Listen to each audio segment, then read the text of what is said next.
your cell phones, we ask that you put them on silent or turn them off. We're going to ask that Councilwoman Taylor would lead us in prayer, and we're going to ask that Councilman Jackson would lead us in the pledge. Bow your heads. Oh, merciful God, our Father, we come to you today giving you all thanks and praises, thanking you for the breath of life. Right now, Father, I ask that you would guide this meeting as we execute city business. I ask that you would give us wisdom and discernment to execute as you would have us to do, according to your will. This we ask in your Son, Jesus' name, amen. Amen. Please recite with me. I pledge allegiance to the flag of the United States of America and to the republic for which it stands, one nation, under God, indivisible, with liberty and justice for all. Thank you very kindly. Madam Clerk, would you call the roll, please? Councilwoman Taylor. Present. Councilman Brooks. Here. Councilman Calafell. Here, ma'am. Councilman Butcher. Councilman Jackson. Here. Councilman Green. I'm here. And Councilwoman Bowman. Present. Thank you. Tomorrow, I will entertain a motion to approve the minutes of the Administrative Conference Monday, January 23rd, 2023. City Council meeting Tuesday, January 24th, 2023. And the special meeting Monday, January 23rd, and Thursday, February 2nd, 2023. We have a celebrity with us, but does any member of the council have any rewards or recognition of distinguished guests? I see we have Mr. Foster Campbell with us today. He said he brought us some money, Mr. Mayor. So, Yes, sir. That was going to be my be my comment under B. I was going to recognize the chairman of the Public Service Commission, Mr. Foster Campbell, who is here to make an announcement and let us know about some money that he's going to make available to us. yes, sir. Any council? Sir. Yeah, I want to bring on Mark Hutchinson once he finishes. All right, okay. And Mark Hutchison after Mr. Foster, Mr. Campbell. I need to see Patrick Furlong. Okay. You want to? After they finish. Yes, sir.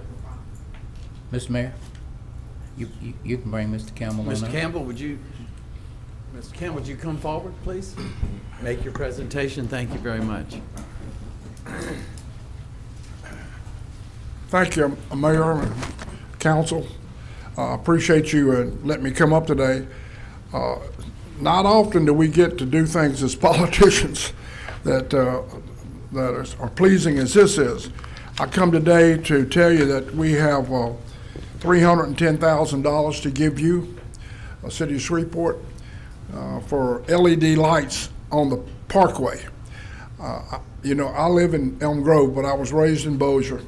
And if you go on the Bossier side now, you see those parkway lights. You can absolutely read a newspaper at night on the parkway because it's LED. So we have 310,000. It goes from here to the Shreve City Bridge. And we have some more money that I would talk to the mayor and talk to y'all about maybe some projects y'all having coming up on the west side of Shreveport. That's going to be big for y'all. And we want to help you with that. We put these LED lights in Southern University. We put some at Grambling. We put them at Northeast or ULM, Bossier Community College, LSUS. They're good for safety. People really like to be able, especially ladies, to get out of the car at night. You can see around them. Plus, they save you a lot of money. The people at LSU told me their electricity bill went down as much as 30 or 40%. So it's a great thing, and y'all are doing a good job. I appreciate you inviting me over. We got a new mayor. I know the new mayor. I worked with him in the past, Mr. Green. Ms. Bowman, I hear about her every day from my son is her friend, Nicholas. And so anytime we can help you, we want to do it. So, Mr. Chairman, I'm going to give you this. Yes, sir. If I can give it to somebody, Jackie. Jackie used to work for me. Just let you know. So it's glad to help you. Yes, sir. Y'all need us, call us, okay? Yes, sir. Thank you. Thank you very much. Thank you. I might say something else too. Come on up. Go for the mic. Come to the mic, yes. Joe Shine works for me, not the Joe Shine y'all know, but the junior works for us over there. He's sort of in charge of this program. And Tutu Baker was a city attorney here a long time ago. And how long ago? In the 80s. In the 80s. But anyway, she lives in Broadmoor, and she pulls for you all the time. So we're going to do everything we can to. Y'all got a lot of people in our office, so we can't tell you no. Just tell us how to work with you. We'll try to get it done for you. Thank you. Thank you so much. Thanks, Foster. Councilman Jackson. Mr. Mark Hutchinson, if you come on up, please.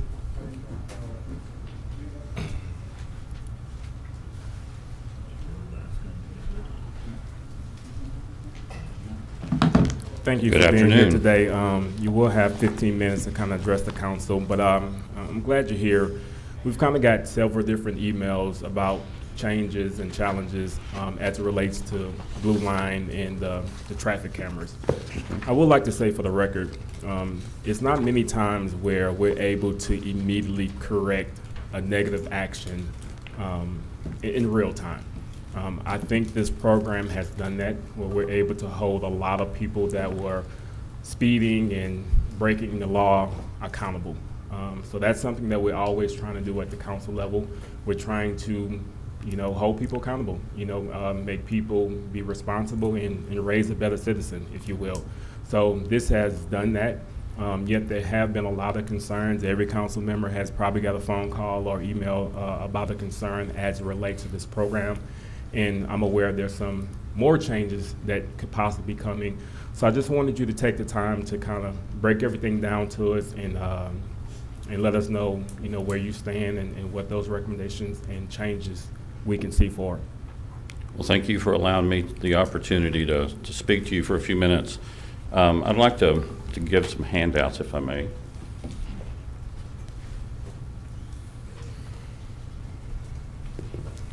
Just to let you know, my name is Mark Hutchinson. I'm the founder and CEO of a company called Blue Line Solutions out of Chattanooga, Tennessee.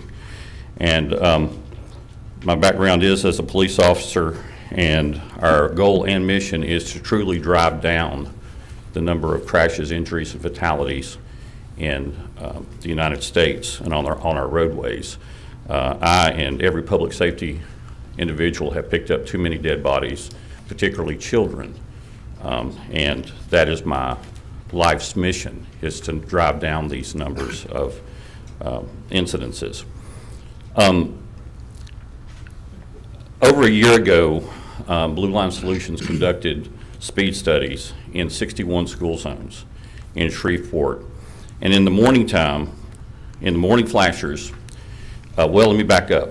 A speeder in this study was defined as going 10 miles an hour or above the speed limit. So it's not 1 over, 2 over, 10 over and up. During the flasher times in the morning, there was 90,092 vehicles traveling at 10 and above the speed limit during a 5-day speed study. In the afternoon flasher hours, there was 120,064 for a total of 210,156 speeding violations above the 10 miles an hour in 61 school zones through Shreveport in just 5 days. That's 800,000 vehicles speeding through school zones each month in the city.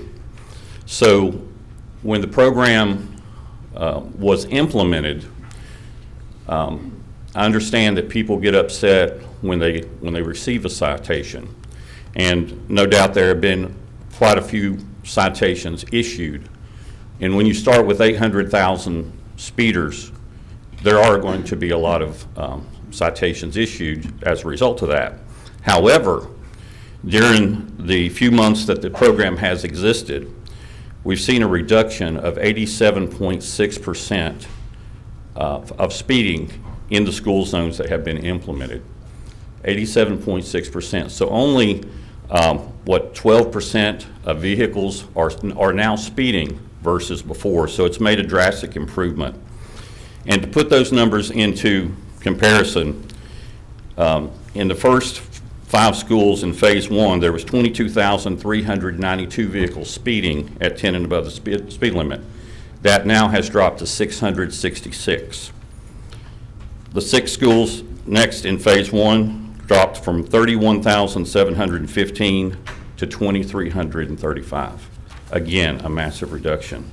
In phase two, the first two schools dropped from 4,360 to 4,453.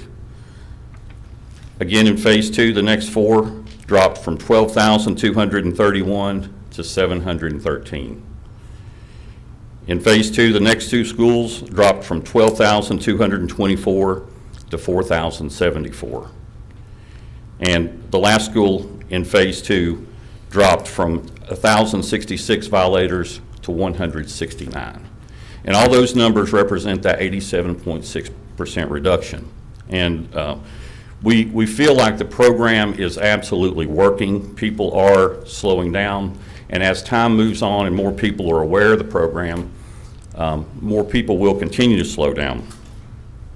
The reason I wanted to speak to you is because in South Fulton, Georgia, that was the first program that we started in the state of Georgia.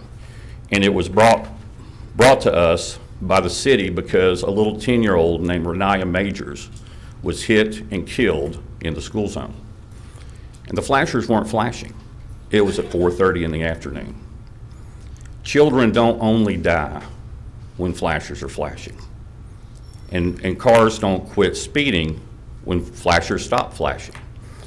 And I had a meeting with the new mayor a few weeks ago in which he said that there was an appetite to reduce the flasher times from 2 hours in the morning and afternoon to 1 hour in the morning and afternoon. And it's concerning for me because the whole purpose of starting this program is to reduce speeding or vehicle speeds through school zones. According to Safe Kids, which is a national organization that works with children, 9 in 10 pedestrians will be killed if they're hit at 40 miles an hour. At 30 miles an hour, the chance of survival rises to 5 in 10. At 20 miles an hour, it rises to 1 in 10. Or I think I got that backwards. At 20 miles an hour, you have a 9 in 10 chance of survival, a 5 in 10 chance at 30 miles an hour, and a 1 in 10 chance at 40 miles an hour. So 10 miles an hour makes a difference between a 1 in 10 chance and a 5 in 10 chance of survival. And then from 30 to 40 mile an hour, it goes from 50% to 10%. And that's how important it is to keep the speeds slow while the kids are coming and going. In his letter to me, and I've in the packet that I gave out, is a letter that I sent to him after our meeting, and then the response that he sent back to me, so you have both letters. In his letter to me, he said that the elementary schools would change to 7 to 8 a.m. and to 2:30 to 3:30 in the afternoon. K through 8 middle schools 7:30 to 8:30 and 3 to 4 in the afternoon. High schools 7:45 to 9 in the morning and 3:30 to 4:30 in the afternoon. And then in that same information that I just gave you a minute ago on the front page, from the Caddo Parish School System, he received information that says that classes begin at 7:25 and end at 2:55.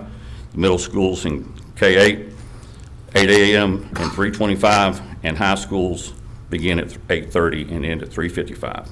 And if you look at that, classes begin at 7:25 in elementary schools, and you're going to reduce the flasher hours to 7 to 8. That gives parents 25 minutes during the flashers to get their children in. And I don't know how many hundreds of kids go to elementary schools, but that seems like an impossible task to do safely. What's a little concerning for me as well is, from what I gather, the school zones in Shreveport have been 7 to 9 and 2 to 4 for decades. So the question is, why change them now? Well, now those speed limits are starting to be enforced. And that seems to be the problem, not that there's actual problem with the flasher times. And the whole goal of this program is to drive these numbers down. You know, a lot of people say that this is just nothing but a money grab and a cash grab. But we've already seeing an 87.6% reduction. Now, a lot of the companies that do what we do are owned by the stock market, but I own my company. My question to you is if the stock market had a CEO that was reducing their cash flow or their revenue by 87.6%, what would they do? They get rid of the CEO because they're not making enough money. But that's exactly what we do. We put safety before revenue.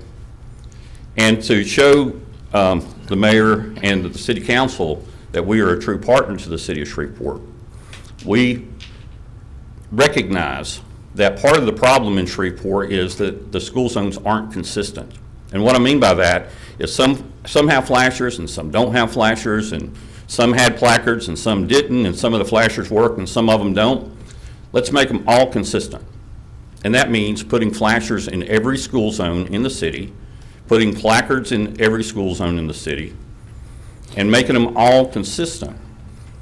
I made the offer for Blue Line to pay for that infrastructure, which would be somewhere between $300,000 and $500,000. And the only thing that I ask is that the program remain consistent as it has been since we started the program, that nothing changes. And the mayor in his letter turned me down on that. So the question there again is why? I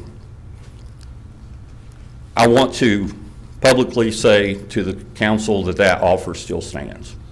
I think that if the flashers were in every school zone, if they were programmed properly in every school zone, provided ample warning to the motorist that that is a school zone, and if they were consistent, I believe there would be a lot less citations and there would be a lot less complaints. And I think that that's something that we can absolutely do to make the community safer.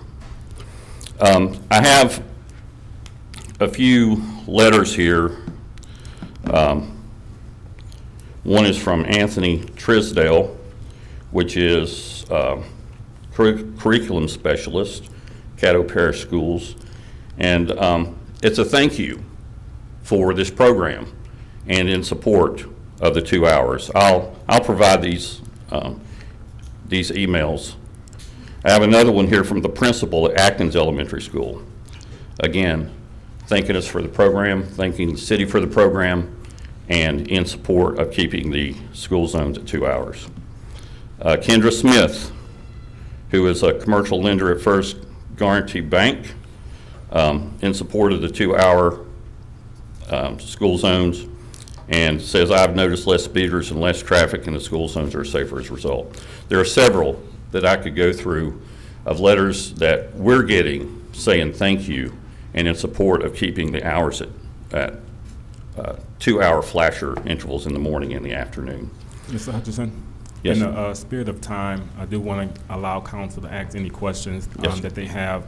I do have one. We did receive a recommendation from DOT that stated that 1 hour was, 15 minutes before and 15 minutes after was sustainable. And so that was one of the recommendations that we did get from the mayor's administration. And in that 1 hour would be 30 minutes before and 30 minutes after. What is your take on that? The DOT regulations surrounding photo speed were rewritten in December of 2021.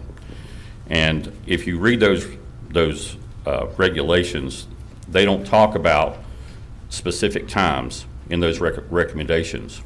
In the letter or in the information that I passed out just a minute ago, on page 2, our staff went through the state and looked at a lot of different school zones throughout the state. And if that are the DOT recommendations, Bossier Parish, Bossier City, Baton Rouge, New Orleans, Springfield, Gonzales, Crowley, New Iberia, Baker, they're all at 2 hours. So if this is something that's supposed to be 2 hours, 1 hour per DOT, why are the other cities not complying as well? So I think there's a disconnect between a school zone just being a school zone and then putting enforcement in it, and that changes everything. So we follow DOT guidelines when we issue when we apply for permits. We do the site drawings. We have a Louisiana certified engineer do everything, even though some of the things aren't required by the city. We still do them to DOT specs. So there are a lot of communities across the state that are still running 2-hour flasher times. Thank you, Mr. Mark, for coming down. Yes, ma'am. One of my questions was, when I talked to you, on the customer service part, a lot of the customers don't have anyone to talk to. So when I talked to you, you was gonna inquire about us getting a full-time person that Blue Line would pay for. Can you tell me what happened with that? Yes, ma'am. I'll just reiterate that. One of the things that we've done in a city in Ohio was we put an employee in the police department, and that is for people to come in and ask questions to, make payments locally, and those type of things, to just as Councilwoman Bowman alluded, to provide better customer service and to take less time of those individuals at the police department trying to answer questions. And we made this offer, or making this offer, to the city of Shreveport. I mentioned this to the mayor during our meeting, and he wasn't inclined to take us up on that offer either. I do believe that it would help the citizens if they could come and ask questions. We do have a 1-800 number, and but our quite honestly, the people that answer those phones are handling calls from, Iowa to Virginia. So they wouldn't know the specific answers that someone here may. So if that's something that we can do to help the community, we certainly will. I also spoke to you on numerous citizens I talked to. Wasn't aware that Lakeshore Drive was a new school now, so it's no flashers there. I did request having flashers there, and I did send you a numerous amount of tickets, because it's not fair if the citizens did not know. I have a lot of school teachers going to Judson that complain. I just want to have on the record that we're going to fix this. Yes, ma'am. We have moved forward with that. Lakeshore Drive, I guess, apparently had some overhead lights that no longer work. And when we we did replace all the placards back during the Christmas break to reflect the new school time that the administration changed to 2:30 to 4:30 in the afternoon. Those placards are in that school zone, but as you say, I think a lot of people don't know that school zone, since it was not a school, that it was opened back up. So we've now contacted Gary Norman's office in Public Works and are preparing to put flashers in that school zone. We are also proposing that for a period of time, we put yard signs out in the school property that say school zone, school zone, school zone, school zone, so that the motoring public can start getting used to the fact that there is school there again. We do not want to capture anybody by surprise. This needs to be a transparent program where everybody's aware of the school zones and the speed enforcement. Okay, I want to say thank you for helping me, because I had thousands of customers calling that got these tickets. I do want the city to do more. I think it could help with the dumping. I think it could help with the littering. Some of the crime we have. We don't have police officers. I don't know why you got some of the answers you did, so maybe this can open up another conversation. Well, thank you. Who paid for the replacement placards? Was it Blue Line or did the city? Blue Line. Okay. We don't ever want there to be a cost to the city for this program at all. So if the times are changed again, you're going to pay for those to be changed again as well? If the times were changed to 1 hour, I would have to give that some thought, because what we want to do is to make the school zone safer. I have a hard time understanding if you increase the speed by reducing the school zone flasher times, how that's making the children safer. So I'd have to give that one some thought and a little bit of negotiation. Mr. Dart?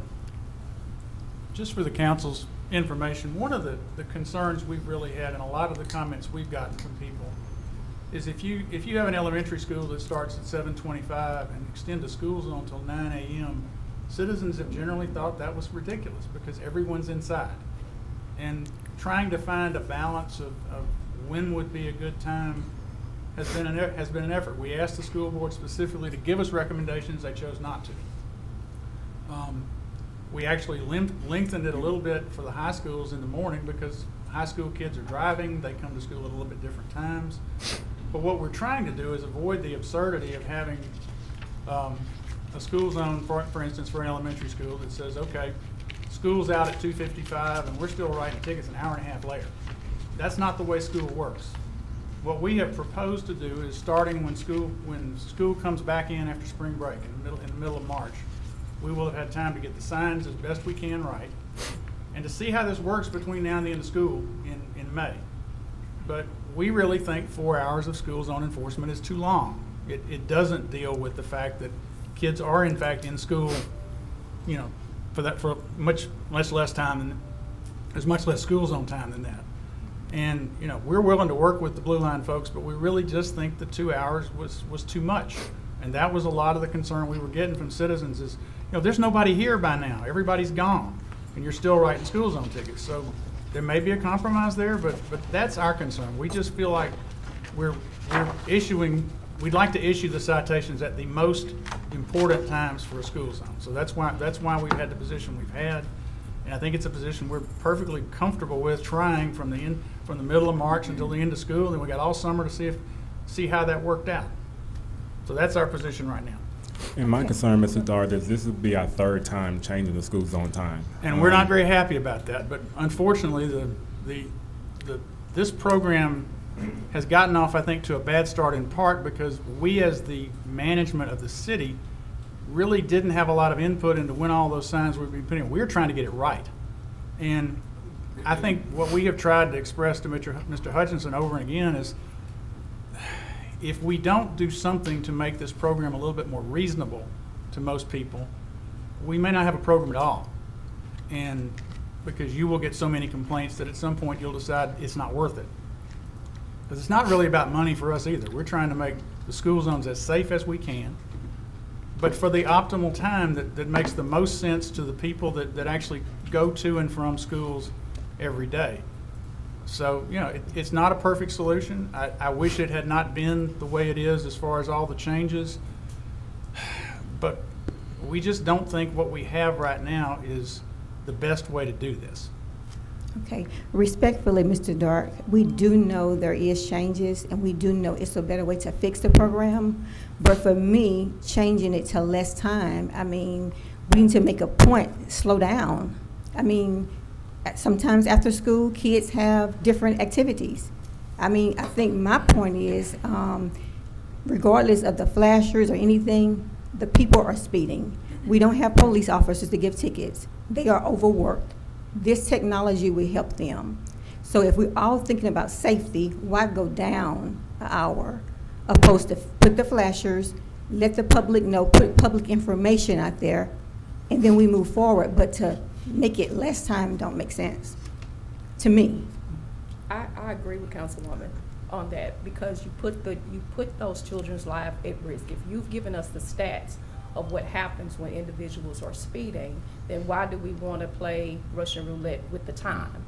Most of them are accustomed to the 2-hour window. If we see something and we're studying during that time and maybe we want to take it down to an hour and a half, then we can look at those particular times and doing it. But I think 1 hour is not good. I think one of the major concerns that I get from constituents, Mr. Hutchinson, is on Lakeshore Drive. Because I could tell you that I'm accustomed to the flashers being there. I did not even know that it was an active school there. So I think that amenable for that intersection, that those individuals be given another chance and starting all over again. That's just my recommendation and going in and doing so. I have some individuals with 8 or 9 tickets at this particular point, going through that because they did not know Right. that it was a school zone there. And of course, if you ever traveled on Lake Shore that much, then you knew it was a crossing guard that was there, the flashers were there to go over here and give you the indication it was there. I had no idea that the school was open, Right. yeah.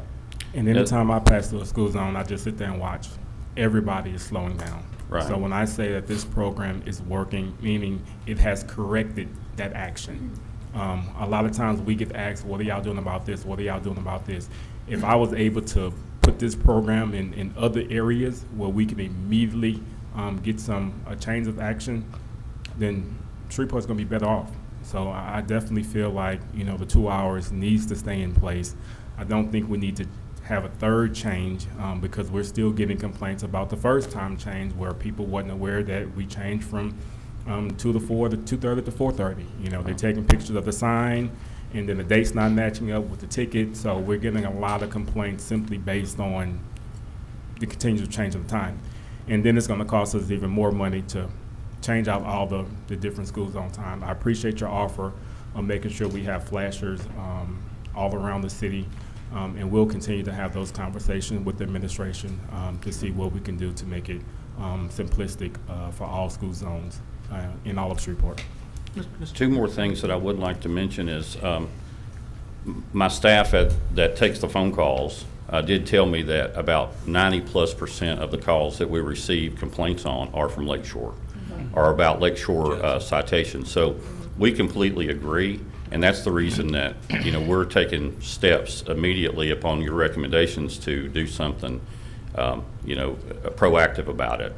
Also, one of our offers along the same lines would be to put in what we call a flasher indicator module into the flashers that create a log when the flashers come on and go off.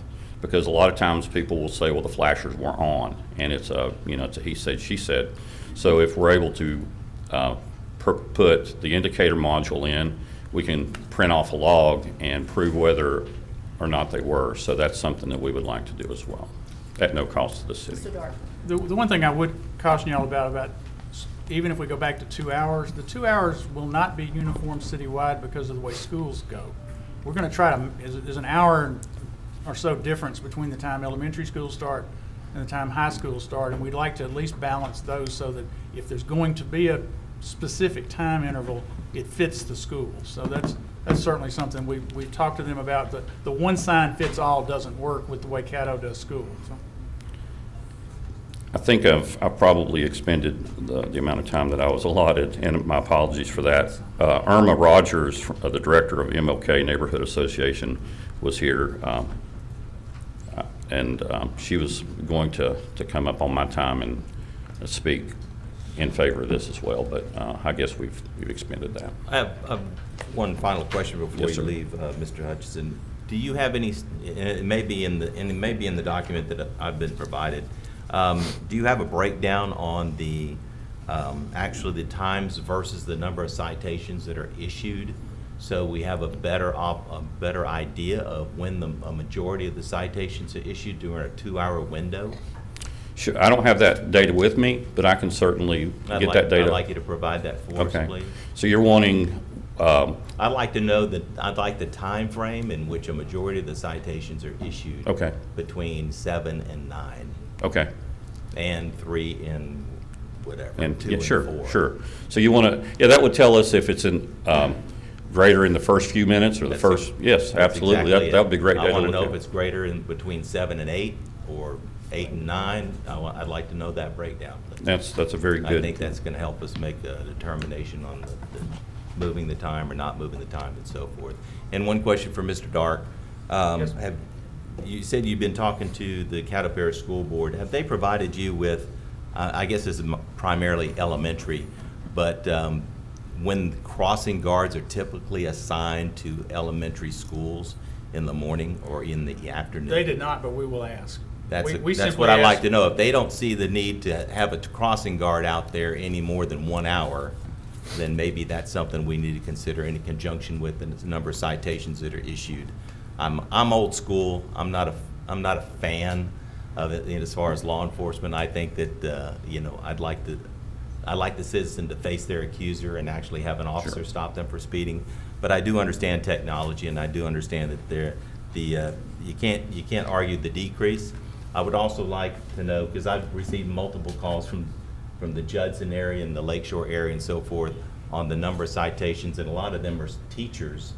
Are we going to be able to financially help them out as far as the number of citations they've received based on the information that we currently have? If a council member or the mayor wants to reach out to me with those particular citations, we take your direction and what you want us to do. I think that'd be a big benefit. Yeah, this is not our program, it's not Blue Line's program, it is the city's program. I understand. So you tell us how to handle those Well, situations. we're all here to and we build will. goodwill, and Absolutely. I appreciate your time. Thank you. Yes, sir. Ms. Rogers? Mr. Tolliver, we'll get that information. Good afternoon, Thank you. Chairman, Vice Chairman. Irma Rogers, 1920 Michoud, Shreveport, Louisiana, 71107. I did speak to Mr. Grant about this issue at Green Oaks, which is our school. And where the blue light component is listed is on Thomas E. Howard, which is directly in front of Green Oaks. And Mr. Grant told me, and it's kind of difficult to get the teachers. We would like to have had some teachers, but they're moving children in and out of school at this time, so very, very difficult to take them from their tasks. But he told me we don't have a crossing guard. We don't have anyone here to help us with this issue. And since this has been installed, and I know this is brand new to all of us, including this year, but since it's been installed, and citations have been written, people are beginning to recognize. Same thing I said similar about the cameras that we need. Thomas E. Howard is highly shaded on both sides of the area coming from Audrey Lane. The other end going towards LaGuardia on the east side is not, but this end is, and it's more populated on this end. So we have a lot of children, we have a lot of students, a lot of cars, people coming in and out. And so Mr. Grant was for this. He says, you won't give us a crossing guard. And I think many of the high schools don't have one. Middle schools, probably two. We have middle and high school on this campus. So he is in favor of keeping this there and trying to slow down the traffic. Because we don't have officers, those were his concerns. Okay. Thank you. Thank you. Thank you, Ms. Hudson. Can you get council a copy of the support letters that you do have so we can take a look at those as well? I will. Thank you. Thank you very much. Is that it? Is Patrick Furlong?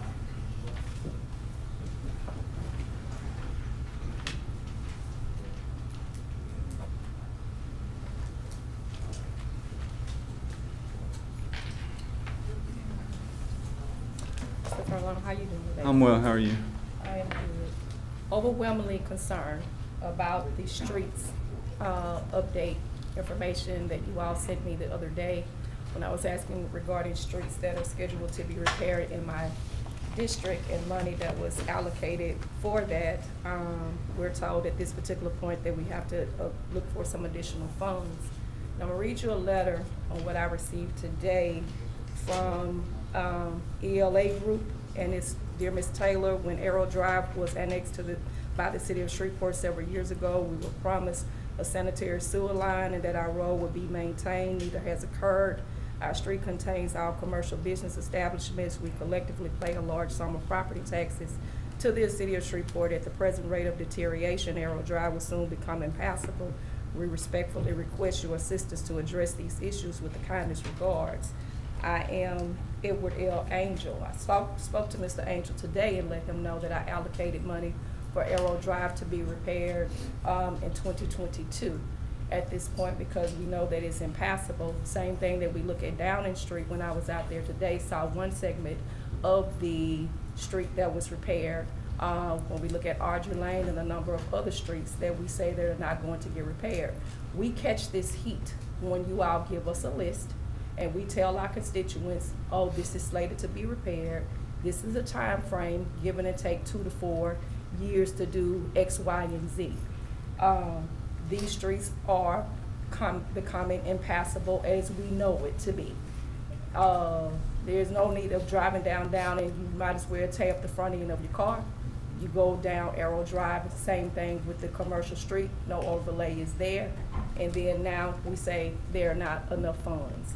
Nowhere in the emails that I've sent you all that was ever told to me, even during the budget time, when we talked about streets. So you want to give me an update on this, because how it stands for me right now, every street that they said that was gonna be repaired in District 8, that's what I look for to be repaired in District 8. Yes, ma'am. Inflation has hit our projects very hard. It really hit hard last year. You know, when we started getting bids in towards the end of last year, that's when we got some better numbers, the actual bids. And we were hoping to, you know, we've been trying to work through this process. You know, it's very complicated. Each project has individual funding. Some are underfunded more than others. Some are okay.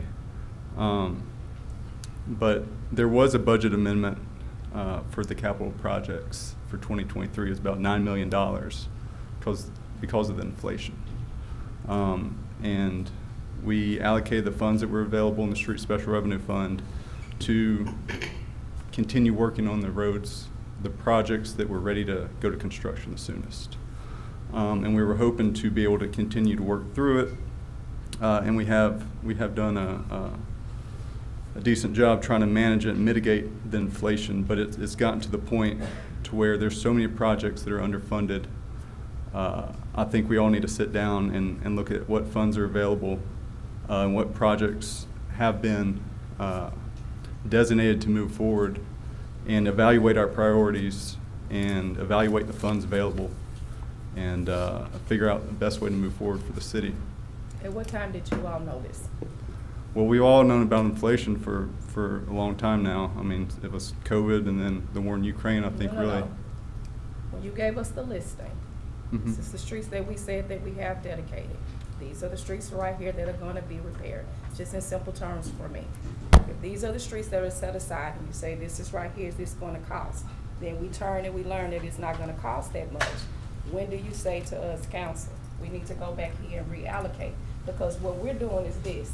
Okay, we're gonna fix Audrey Lane, we're gonna fix this street, we're gonna fix this street, we're gonna fix this street. And this is what I'm gonna say, I'm just gonna take my district, because that's the district I represent, and say, I done heard this 50 million times and nothing ever gets done. And here we go right here. And it's all the time, over and over and over again. And then it's like, I'm lying.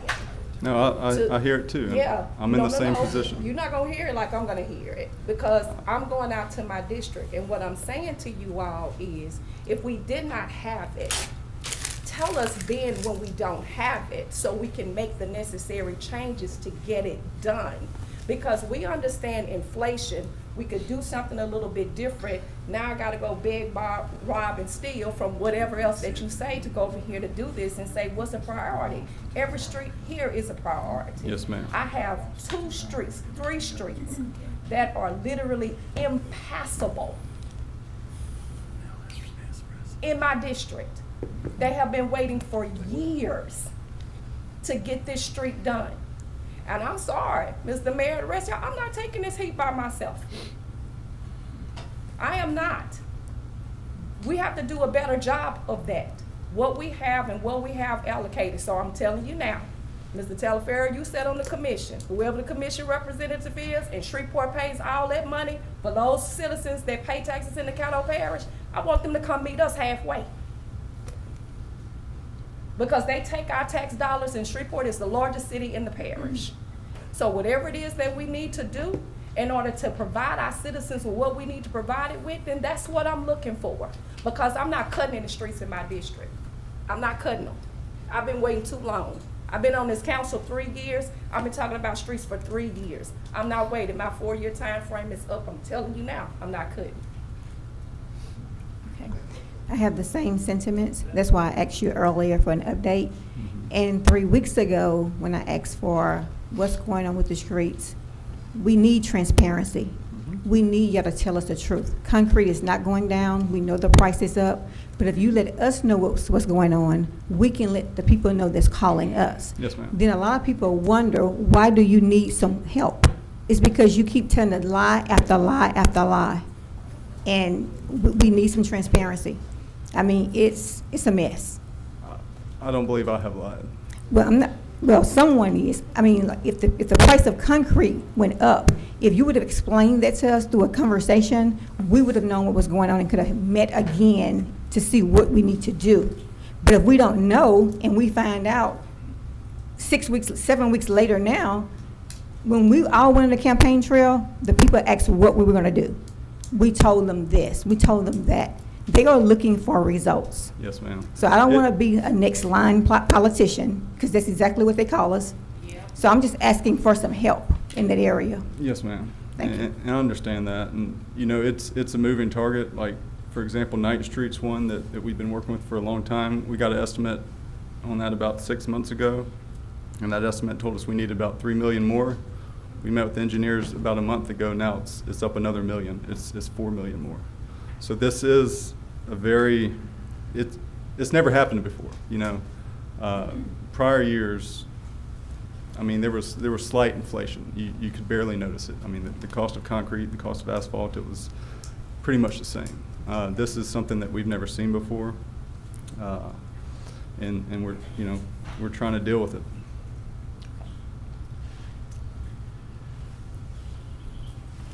Council members, our commitment to you all has been and still is, we're asking Mr. Furlong to try to reprice everything we have in the pipeline. We'd like to see where we are and what it takes to get to back where you would, you're getting everything you were promised. But we don't know the number of that gap. I think we have a meeting sometime, probably between now and the next time you all meet, to try to get a better handle on that. That's what they're working on. And our commitment to you all has been, we will tell you exactly where we are. We will try to lay out every option we know to make up whatever gap there is. And if we can't find enough to do that and still do the other things that we need to do, then we'll talk about priorities. We're not there yet. Right, but respectfully, let us know, communicate with us so we'll know what's going on. I haven't had any communication. I'm gonna be honest. I think the communication is missing. I think that we can sit down and say, well, you know what, this street is worse than this street. There's more going on here. But without communication, we can't get to a place where we can meet in the middle if we don't know. We were hoping we would do that when we knew how big the gap was. Okay. And we're not quite there yet. And if I could make a suggestion, previously the infrastructure committee was kind of the forum for those discussions. So that may be a good forum for the future. 2020, 2021, 2022. I have emails and I have it outlined. These are the streets that are going to be funded. These are the streets that are going to be repaired. This is this. All of it is outlined. If I had to go back and look at every last one of my emails. So, Mr. Dart, with all due respect, every street on my list is a priority. And I'm telling y'all that I'm not cutting, because I done waited my 4 years. And I'm not getting over here and looking at Thomas E. Howard, where you're gonna get whiplash, Arrow Drive, you can't drive down it. And I have children that are walking back and forth to school down in where the people can't get out of their driveway. No, I'm not taking no more than in the inner city. We always get cut last. No, sir. Not happening. We can take it to the Capitol.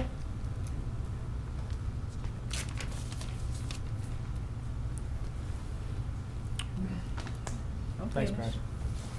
Thank you.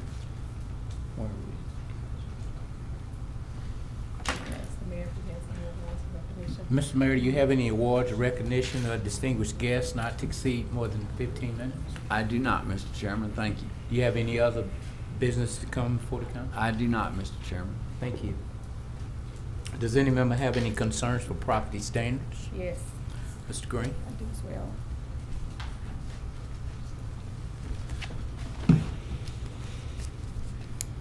Mr. Green, Yes, if you all inspected Forest Oaks, Villa Norte, those particular and sent notices to those owners who have changed ownership again, that did not meet the requirements of going in and bringing those buildings up to code where they were supposed to be during our last hearing for environmental reporting?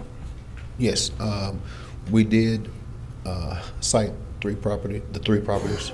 Ms. Inspector Williams did, and I will be able to give you an exact court date because they have been cited. Okay, thank you, sir.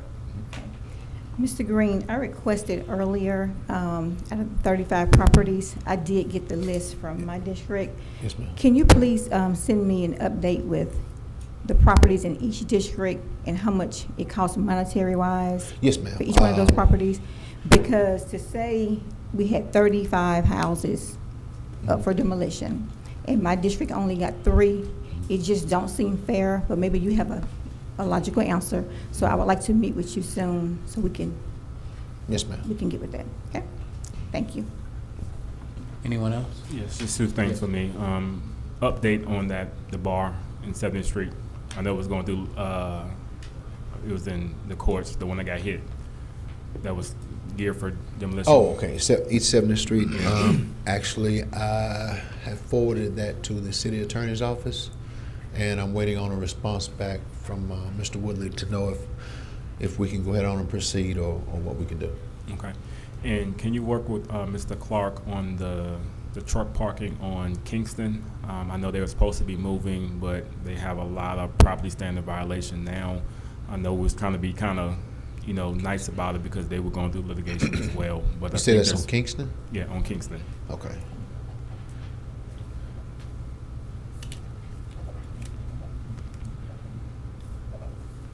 Yes, sir. All right, thank you. Mm-hmm. Anyone else? Thank you, Mr. Green. Okay. Did everyone receive the revenue collection plan implementation report? It'll be given out tomorrow. Public hearing, there are none. Mr. Dark, will there be any legislation added tomorrow? I don't believe so, sir. Thank you. Today, we will hear public comments on non-agenda items and also agenda items, and the vice chair will control the time. Dr. Cheryl White. Good afternoon. Thank you. I'm Dr. Cheryl White. I'm a professor of history at LSU here in Shreveport. And just to speak to a budget item that was approved last year and I understand is being allocated, I'm assuming tomorrow, in your meeting tomorrow. And just in case there are any questions about this particular project, we are have a very unique opportunity as a city. We are in the 150th year anniversary sesquicentennial of probably the most significant transformative event in Shreveport history, which was the 1873 yellow fever epidemic. And as a city, we have an opportunity to commemorate not only that great passage of history, but most importantly, the last couple of years, there's a small committee of us that have been working in the community to develop a permanent memorial monument in our city cemetery, Old Oakland Cemetery, where there is a single mass grave that entombs over 800 victims of that epidemic, who until now have been nameless because there is no name listed on any monument there. So I worked previously with the Perkins administration.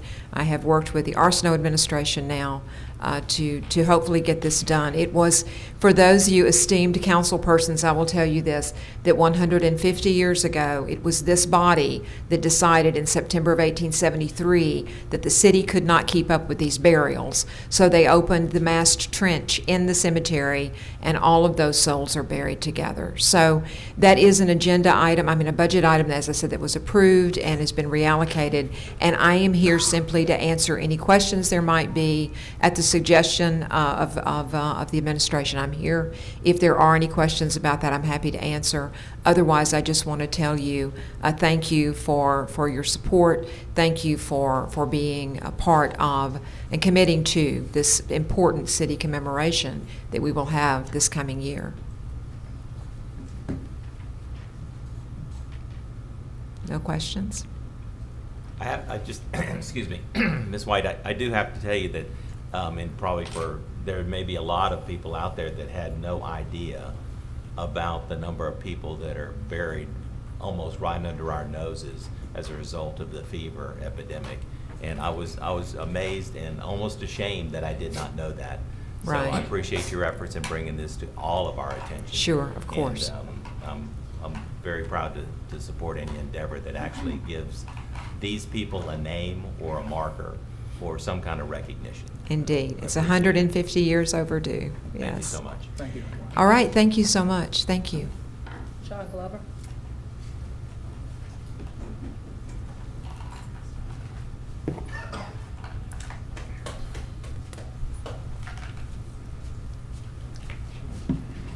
Good evening. John Glover, 9100 Walker Road, apartment 217, Shreveport 71118. First, before I start my statement, I want to ask, just an ask, that when you all speak, that you speak into your mics. It's hard to hear what you're saying. I listened earlier. There were communications going on. It was not whereby I could understand what the conversation was. Now, moving forward, I'd like to understand what is the purpose of the administrative conference. And I know you won't answer me now, but I really need to understand what it is. Because I thought, as is me, that it was a work session. A work session whereby you would address the items that are on your agenda. No reading of an item whereby you don't give any information about that item, but just reading through it. That is not giving me, a constituent, the information whereby I know what you all may be considering. Now, I want you to know that I do know what you're considering, because I do read the agenda, and I don't wait to get here to read it. I just want us to understand that in our effort to unify our city, to make things what they need to be, that there's no division because of divisiveness, that we do things indeed decently and in order. There are a number of items, agenda items, that I really don't appreciate. One of those items, because of the language, I appreciate its premise, but not the language, and specifically the title of that agenda item. Resolution 10. Now here what I see is KOKA Alpha Media. Had I not gone beyond just that, I would not know about the Black Wall Street. Let me read it right, because I don't want to read it incorrectly. It is an opportunity for jobs. Great. But why the significance of KOKA Alpha Media Job Black Wall Street? What? If it is an opportunity to become employed or have an opportunity to seek employment, do we really need to put a title to it other than a job expo? Then I went down to Resolution 11. The one where they're asking to use the city's equipment. You know, I'm like the person that builds a building. You got to make sure you got all you need before you get that building started. Then this is what we need to recognize. Now my time is winding down. There are a number of items that needs to be discussed, not tomorrow, but today. And I do appreciate your time. John Settle.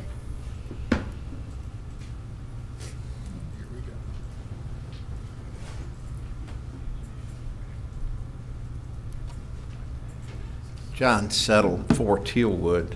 A couple of things. One, I was glad to hear from Chief Smith that Officer Marcus Hines is doing much better.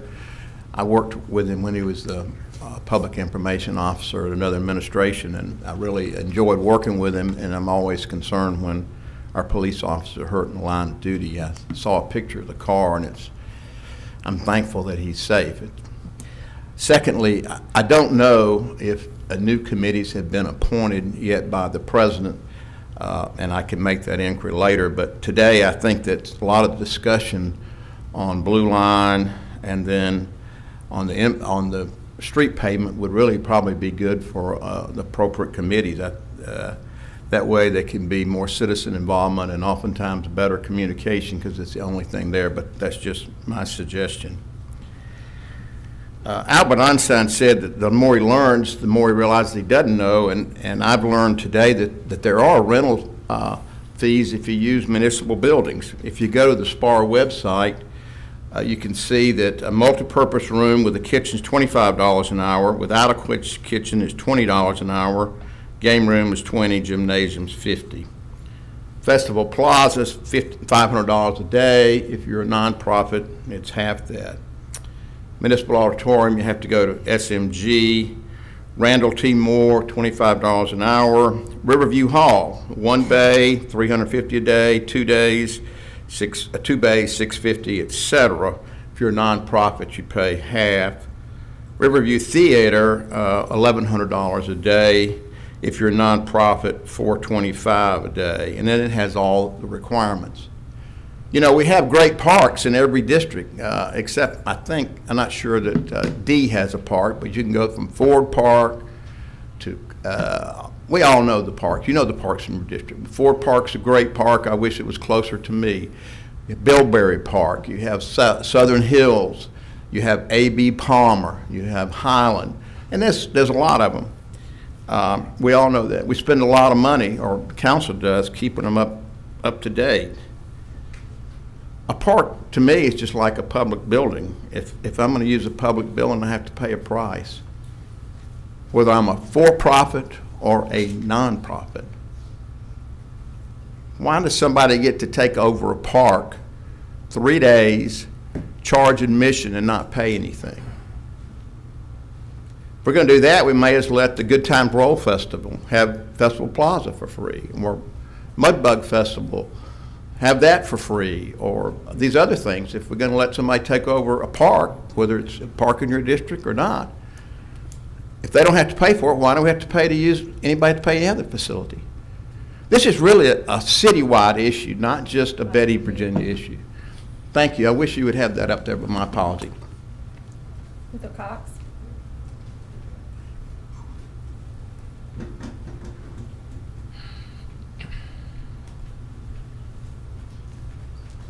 To the Honorable Mayor and the Honorable men and women that sit on the council. My name is Barbara LaCox, and I am a... I'm sorry. I beg your pardon? I'm sorry, I called Mr. Luther Cox. LaCox. Luther Cox. Oh, Luther Cox, okay. Yes, I'm sorry. That's silly. I'm sorry.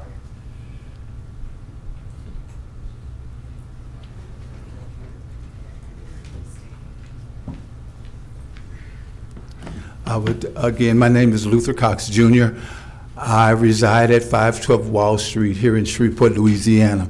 I am the Artistic Director of Inner City Road Modern Dance Company and Cultural Arts Institute here in Shreveport. I want to thank the City Council for allowing me to speak, and the thing that I'm going to speak about is blight. I was watching the news and I saw that our mayor was talking about tearing down 35 buildings. And the information that's in front of you, if you still have it, is a section of our town. It is Peabody, Butler, Williamson, and Snow Street. And that's where I was born and raised. The first sheet that you have is what they used to look like. The second sheet is what they look like now. And I couldn't pull the third sheet up, but they are worse now than they ever were. And I wanted to come before the council to ask the council if they would be interested in donating that property to Inner City Road Modern Dance Company, where we would actually redevelop the property for performing and visual art. We are already looking at and working with the Universal Lodge, that's the last sheet, for the building that is across the street from those facilities. They have been like that. If you see that first sheet, it says 2014. So it has been, they have been worse than that for almost 10 to 12 years. And when I saw that information on the news. I thought this would be a great opportunity to get that property, to make something out of that property, since we're already trying to get the building across the street for the Universal Grand Lodge. We did the same thing to a facility up on the Cooper Road at 2021 Martin Luther King. It was an old Cooper Road Cleaners. We bought it, and if you all ever have time, you need to come up and see the facility. It is a wonderful performing art space, teaching space for the children. So again, that was my purpose in coming when I saw the newsreel about trying to get rid of Blythe here in Shreveport, Louisiana. Thank you, Mr. Cox. Thank you all. Ms. Barber.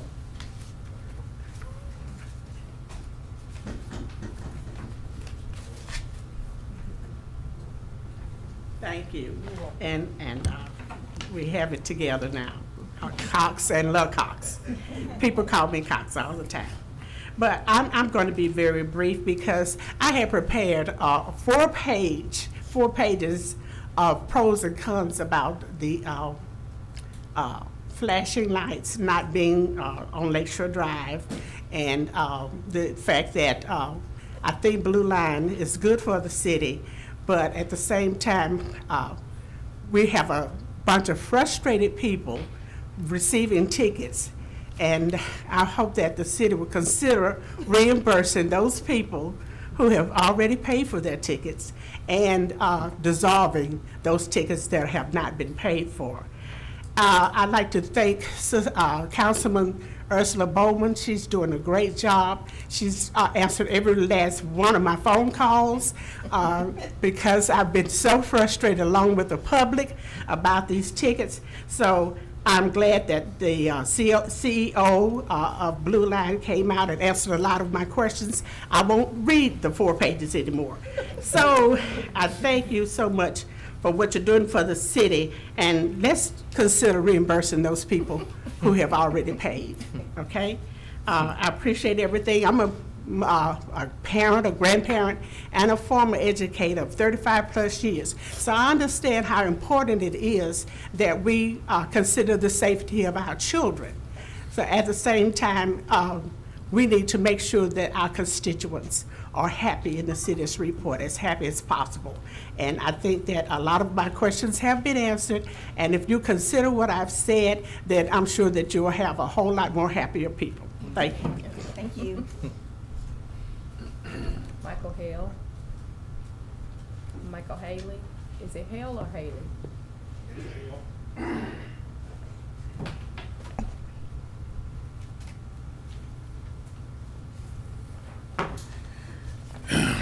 My name's Michael Hale. I'm here as an unofficial representative of my community.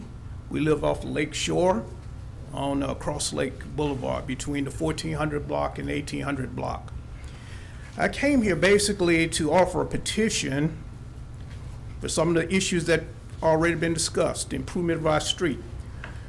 Our demographics on our street is, I would say, probably a medium age or an average age of 50 and above. Very few children. As such, our people like to take walks to combat obesity, and there's no sidewalks. There's also numerous potholes. I'm relatively new to the community, but in talking to my neighbors, it appears that our street has been neglected by the city for many, many years. We have drainage issues, we have numerous potholes, and again, the streets are narrow, there's a major hill, and when the people start to try to get a little exercise in, here comes a speeding car. You have to duck and dodge over on the sidewalk. I personally twisted my ankle, you know, going for a walk. And so just in the issue of quality of life, I humbly submit this petition and ask that the community, particularly since I understand that what President Biden issued this, all this money supposedly, infrastructure bill that's supposed to be disseminated by the state and from the states to the parishes, to the city. Therefore, you know, hopefully we have the funds to address this. Thank you very much. Jeremy Taylor.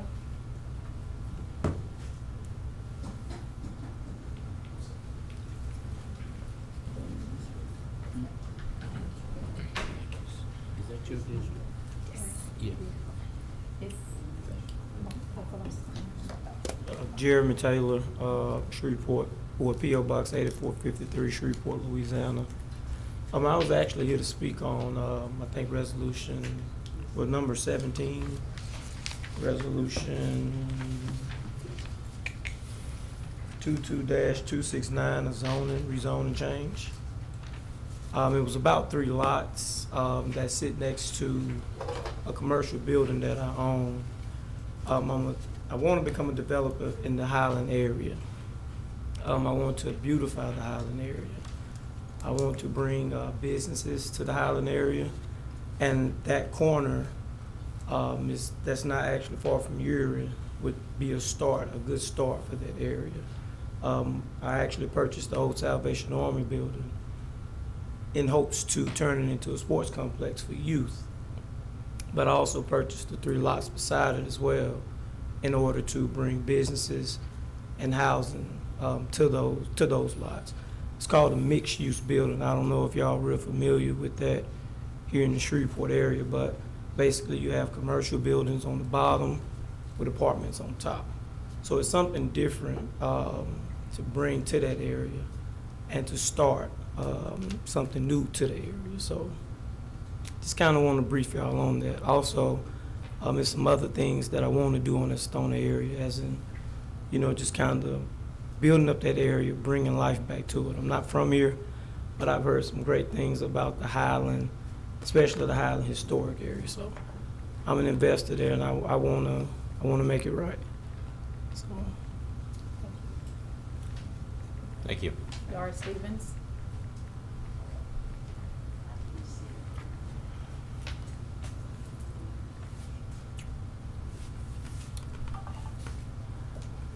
Good evening. Good evening.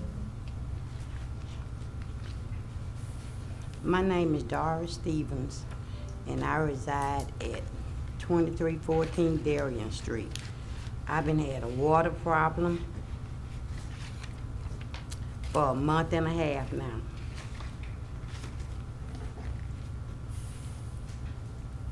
My outside of my house, inside of my house is very clean, but now I don't know what's going on the outside, and the city workers don't know either.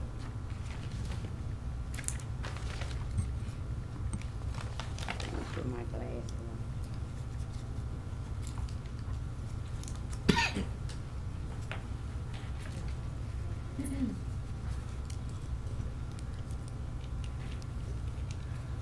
During the heavy freeze that we had in January, I cut my water off and undid all of my pipes inside. I've been in that house almost 60 years. I know how to live, and I live decent. After the freeze and it kind of dried up and everything, I still had water in my yard. And so I called down here to the water, the water people, and they said they'll send somebody out, see what's going on. And they did. I had to call twice. They took their time by coming, but I'm in the hood, so we're used to that. So anyway, on the wait a minute. On the 9th of January, Mr. Rodriguez came, and he told me that it was on my side, not the city side. So I'm getting ready to go get a plumber, but something was disturbing me about how that water was and coming out of my water meter and stuff. So I just didn't go call a plumber. And on the 12th, another guy come over, Mr. Morris, And he told me, Ms. Stevens, that is on the city side, not your side. So I'm confused now. It's on the city side, it's not on the city side, so you know. So I called back down there and I wanted to talk to somebody. Well, really, I called back because I'm confused, and I said, I don't care if the mayor come out there. Somebody coming out here and tell me what's going on. So I talked with a Miss Goldie, and she said, I'm going to come out there, Miss Stevens. And she did, her and Mr. Lonnie. They came out there on that Thursday. And he looked at my neighbor water, hers was running too, but he said, I'm gonna send somebody out here. They got all the water out the water meter and stuff. He said, I'm gonna send somebody out here Tuesday with some large equipment. We're gonna be closed Martin Luther King Day and all like that. So I'm waiting on him. He said, I'll be back out Friday though. And he did, along with the man that said that it was on the city side. He said, this is a good man, he know what he's talking about. And so they left. He left, and then the man stayed out there a while, then he left. Ms. Stevens, So, let me get somebody from the water department that's gonna assist you with that, okay? I hope so, because Yes, ma'am. my yard, look at my yard. And I know it's not me, because I got pictures when it had dried up, I taken, and everything is clear. But Miss Goldie insists that it's on my side. It's not on my side. Okay. Anybody with common sense will know that. Can you- I'm tired of my yard looking like that. Can you just And I know sit- you don't care about people in the hood, but we care about our houses. Yes, we do. Just have a seat right there. We'll ask somebody to come down and take a look and talk to you before you leave out the chamber. Ms. Stevens? I called my councilman. They sent him an email 5 times. He ain't called nobody back, so we don't look for him to call us back. Here's my receipt where I had to have my truck washed twice because they threw mud in my driveway, and I told them, look, get the mud out of my driveway, put it over there where the thing is, where the gonna tell me they can't do it, but yet still they didn't put it there. You just can't do people like me any kind of way. We got sense. Ms. Stevens, take a seat right there. We'll get somebody down to come speak to you. Yes, ma'am. Xavier Suggs.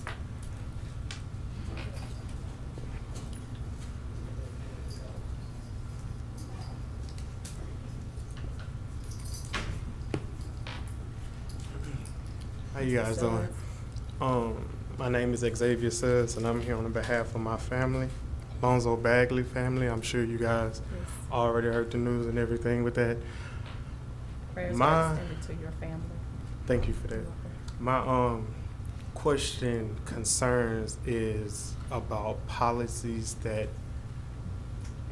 could be put in place, or if they're already in place, as far as when it comes to policing the police. That still is, it was already a problem, but now it is just risen way more now. Just trying to understand if there are policies in place for that, and if an officer don't go by the policies that they're supposed to do, who you guys can hold accountable for that when the policy is not in place because of the event that happened and that's affecting me and that's affecting my family, and something needs to be done about that, not just talked about. But if we do talk about it, actions need to follow. Actions that needs to be followed swiftly. Putting yourself in our shoes or my family's shoes, because it's difficult to deal with.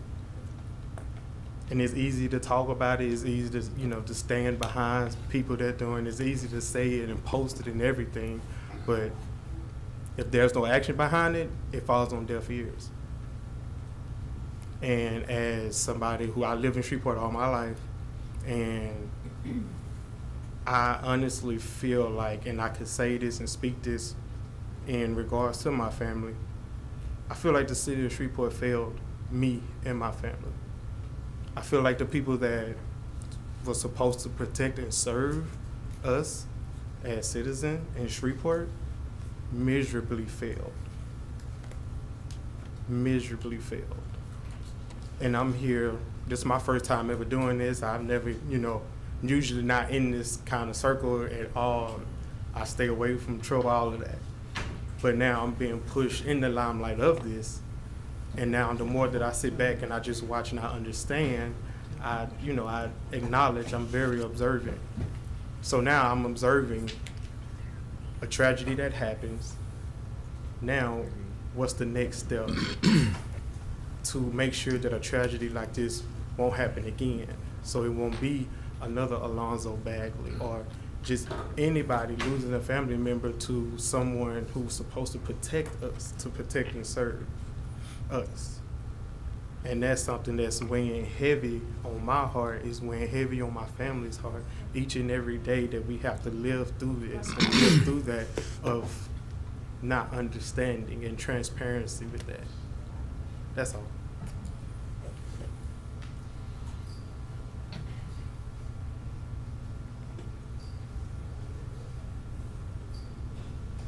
Rico Peoples.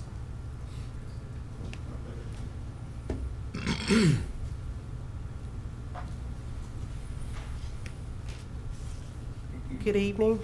Brika Peoples, 400 Block Mohawk Trail. First, I would like to thank Councilwoman Tabitha Taylor, Councilman James Green, Councilman Alan Jackson for checking on the family of Alonzo Bagley. Y'all didn't have to do it, but y'all stuck out your way. Y'all did it. I appreciate that. But my next step is to you, Mayor. I understand that you inherit this administration at XPD, but now you're the head of the city, and the people need you to fix this leadership. The pattern practice of abuse that is involved in the law enforcement should not have been swept under the rug. If Alexander Tyler was fired by Chief Wayne Smith and Antoine White, this would not happen. How many more officers do we have in this department showing the same pattern that Alexander Tyler did? Last week, we watched how the administration did not follow the rules of the Civil Service Board involving J.J. Silvers and Johnny Young. Our city cannot afford any more lawsuits. We need leaders that's going to lead. We need an administration that's going to hold their own accountable. I don't have any personal issues with Chief Smith or Chief Antoine White. They both have strong ties to my family. And I know the statement that I'm making will upset my parents and my family and friends. But as an activist, I have to do what I gotta do. The city deserves a chief that we can trust. And right now, we don't trust SPD administration. Thank you.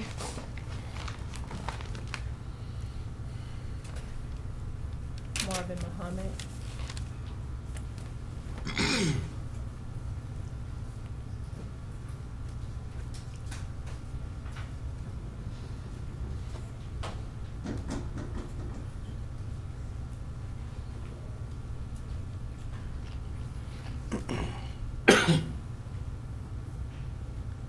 Marvin Muhammad, Vice President of the Shreveport branch of the NAACP. As the convocation was being administered by City Councilwoman Taylor a little over an hour ago, my mind wandered to the state of Shreveport. And a scripture came to my mind. That scripture, Isaiah 59:14. And it says, justice is turned back and righteousness stands afar off. For truth is fallen in the street and equity cannot enter. I spoke with the mayor at the hastily called press conference last Monday that this issue with the assassination of Alonzo Bagley need to be handled in a very openly and more transparent way. He smirked. I mentioned to him that he came across to me not as the CEO of the city of Shreveport, but instead as an attorney. So we won't stand here and plead, whine, and beg the mayor to do the right thing. What we will do is announce today on this platform that we won't give the mayor 4 years, we won't give the mayor 3 years, we won't give the mayor 2 years. In fact, we won't even give the mayor 100 days. We will begin to initiate through the Secretary of State a recall of the position of mayor of the city of Shreveport. We believe that this mayor has shown no empathy and no compassion. His statement that he posted in the media of this city first mentioned NPD. Never once offering his prayers and his condolences to the Bagley family. He came and simply mentioned that he was glad to be at the press conference to stand with the 3 council members and nothing else. I'm simply disgusted. So we will initiate that process, and unlike him, we will update him weekly on the number of voters in this city who have signed the petition so he can get ready if he believes that he can win re-election. But that's not our only concern.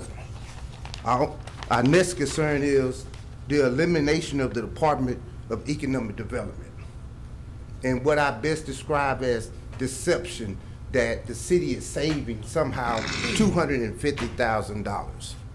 That's an outright lie. They're allocating $25,000 to NLEP, as if NLEP is dedicated to the city of Shreveport.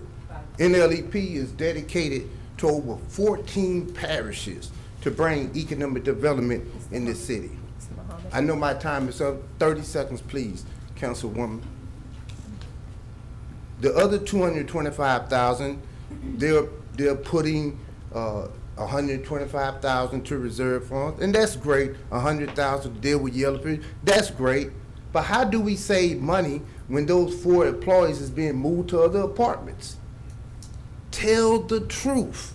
And since I don't have time to deal with the other 4 matters that this administration has already shown us, and lastly, as I close, because I want to say this, his administration went on Kill Radio and said that the MLK, the Allendale, and the school park areas of the city wasn't in danger when the gates was open at Cross Light. As if 12 Mile Bayou and McCain Creek is not the pathway that water goes to the Red River. This cannot be tolerated, and we will be moving swiftly. Thank you. Thank you. We will have an executive appointment to be considered tomorrow. City Controller April Jordan. There are no items on the consent agenda for introduction. Mr. Dark, would you proceed with regular agenda legislation? I'd be glad to. Mr. Chairman, would it be possible for me to recognize Ms. Jordan? She's here. She wanted to, let those of you who didn't know who she was. Come on up there. Yes. I mean, most of you, because she worked for you all, know who she is, but some of the new council members may not. So. Yes. Thank you. Anyone have any questions for Ms. Jordan? We have been extremely pleased with her hitting the ground running for us. She's been actually in finance for almost a couple of weeks now. The closeout is doing better than it's done in many years. It's not all due to her, it's due to a lot of other folks doing well, but we are very happy to have her on board. We'll be happy to see you confirm her tomorrow, I hope. Ms. April, anything you'd like to say? No, I'm just honored and happy to serve, and I'm appreciative of the mayor for his appointment, and I'm just looking forward to getting the work done. Congratulations. Thank you. Yes, ma'am. Thank you. You may proceed, Mr. Dark. Okay, under regular agenda legislation, resolutions on second reading and final passage. The first one is Resolution 166, which I believe you've postponed until the end of March.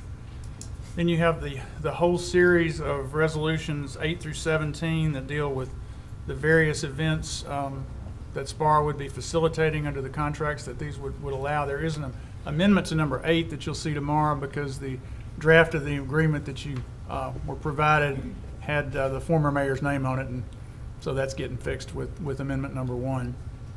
But 8 is Cooper Road USA, 9 is Downtown Shreveport Unlimited, 10 is KOK and Alpha Media, 11 is Mount Olive Baptist Church, 12 is Theater of Performing Arts, 13 Pinpoint Events, 14 Red River Revel, 15 Red River Roadrunners, 16 Row Omega and Friends, and 17 is Volunteers for Youth Justice. If you have any questions about any of those, we'll be glad to try to answer them. Shelley's here.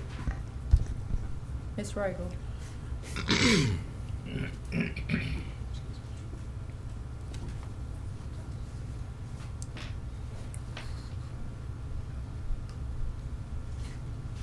Good afternoon. Good afternoon. In these particular agreements, do they each understand about the city's new policy? Yes, ma'am. They've Okay. all been talking to. Thank you. Thank you.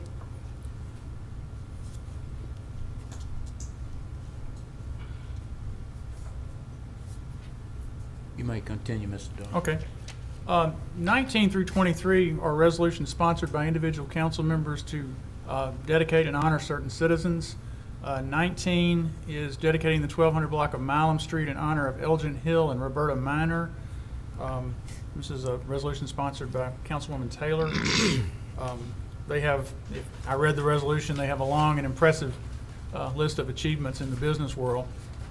This is the kind of resolution for some of you new council members where if you see one of those brown road signs dedicating a street to, that's where these come from, is from a resolution like this.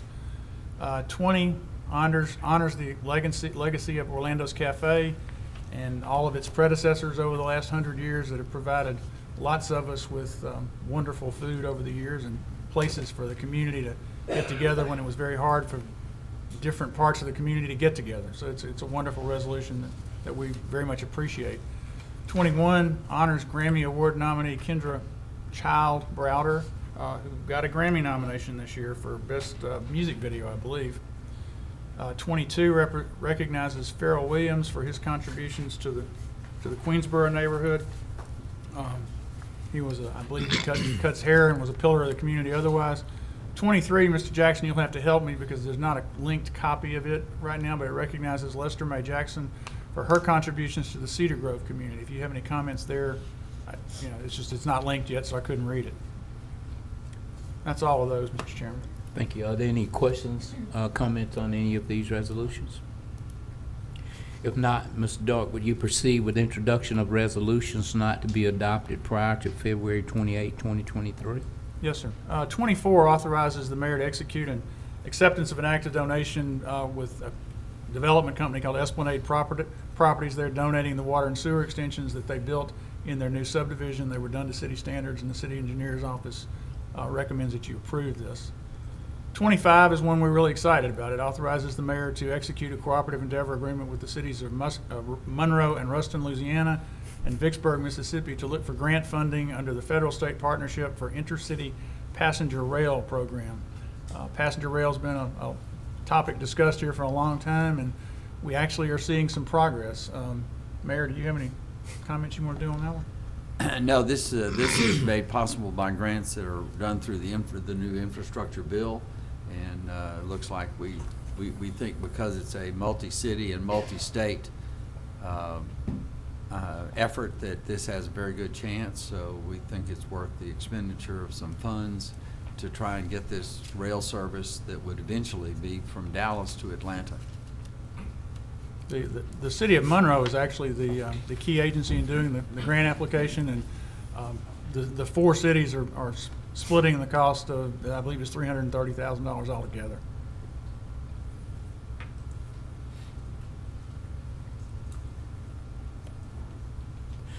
Mr. Dark, would you proceed? Any questions or comments on any of those resolutions? Not. Mr. Dark, would you proceed with introduction of ordinance not to be adopted prior to February 28, 2023? Yes, sir. 9 and 10 are actually companions, and this is one of those cases of trying to meet some commitments that were made last year, and the funding didn't get put in place in time to get them spent last year, and the funds were not reappropriated in '23. You all had a whole series of community organizations that you were recommending to be funded. The total, I believe, $226,000, and we are reappropriating that into community development and transferring the money from general fund. There'll be an amendment to both of those because your staff asked us to be more specific. One of the groups that you were actually appropriating money to was to streets and drainage to put a fence up. And we just had it as Public Works, and your staff asked it, we put it to Public Works, Streets and Drainage, so that'll be the amendment you'll see there. 11 amends the 23 community development budget in a different way. There was a program established last year to do some guaranteed basic income pilot program, and the Caddo Parish part of that appropriation wasn't rolled over into 2023, so Ms. Moore has asked that we do the budget amendment to actually receive that money. 12 may or may not end up having to be passed, but we'll see. We put it on the agenda because the city of Bossier told Sportran they were cutting their budget $400,000. They've talked about it. They're still talking about it. They will have decided by the time this gets to second reading, we think, and it'll either stay on like it is or be amended or withdrawn depending on what they do. But this was the information we had when we put this together. 13 declares the city's intention to seize 2 parcels of adjacent adjudicated property in North Cedar Grove. Basically on Lexington Avenue, there was an error made long ago that had a couple of pieces of property subdivided that were actually in a street dedication, and now that property is adjudicated, we can fix that with this action. 14 is a zoning case, 22-215C, which is the one for the, I believe, Notre Dame School property. It was heard by the MPC in January. The MPC deferred it till February, and then they had unanimously recommended that one. That one, I believe, is in Ms. Bowman's district. And Mr. Clark's here if you have questions on that one or any of the others that are about to follow. That actually needs to be corrected. That's in District 8. Oh, okay. I thought it might be, but that's just what it said. So, and then 15 is, I believe, the case the gentleman spoke about a while ago, 22-236, piece of property on Merrick, just off of Erie Drive.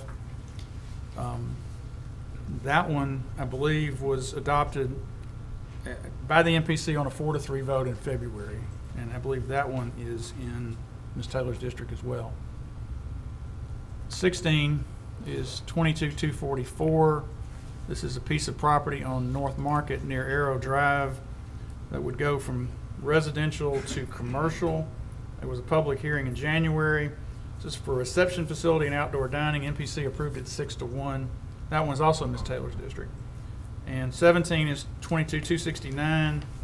It's property on, 269 is the one the gentleman talked about a while ago.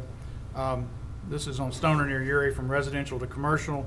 There wasn't any opposition from the public, but it was passed 5-2 by the MPC. Are there any questions or comments on any of those? If not, Mr. Dock, would you proceed with ordinance on second reading and final passage?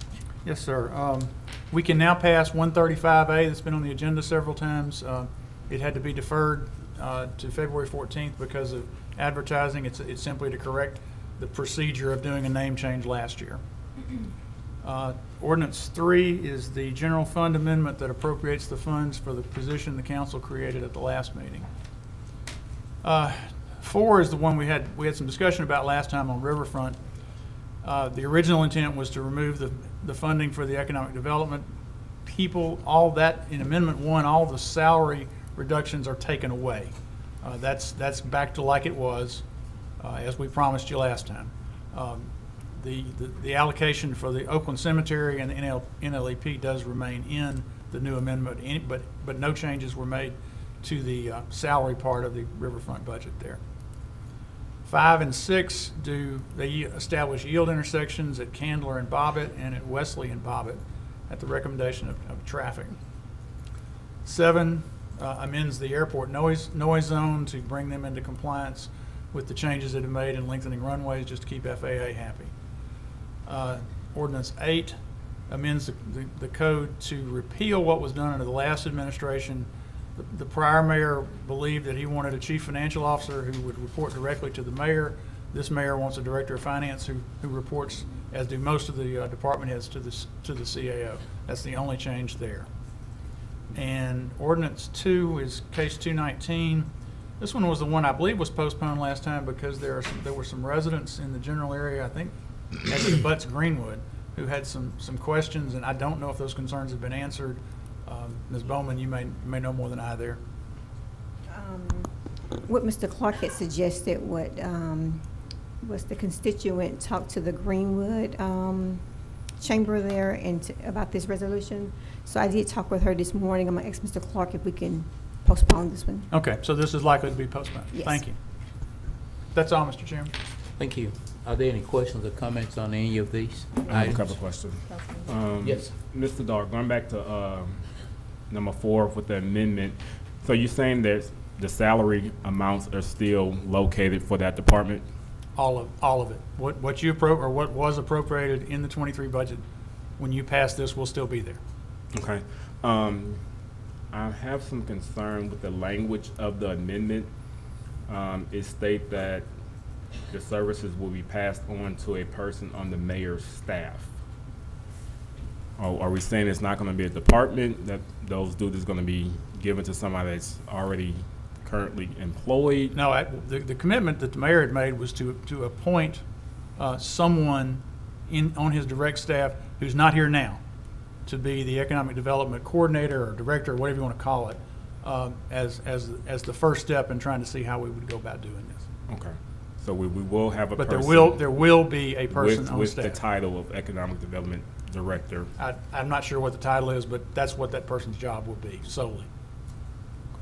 What happens to the individuals that are already in this department? 2 of the 3 remaining ones are already moving. They have moved to other departments within the city. We're still trying to find a place for the 4th one. You all think y'all gonna be successful in finding a place for the 4th one? I don't know yet. That one's been the hardest to place. We sent him on a couple of interviews, and so far that has not worked out because he didn't feel those positions were suitable. But we have been able. Ms. Moore has one of them working for her, and Ms. Regal has one working for her as we speak. Are you replacing those individuals? No, sir. So the director won't have a staff? We have yet to figure out quite what the last crew did. But no, the director will not begin with a staff. That will be wait and see what we got.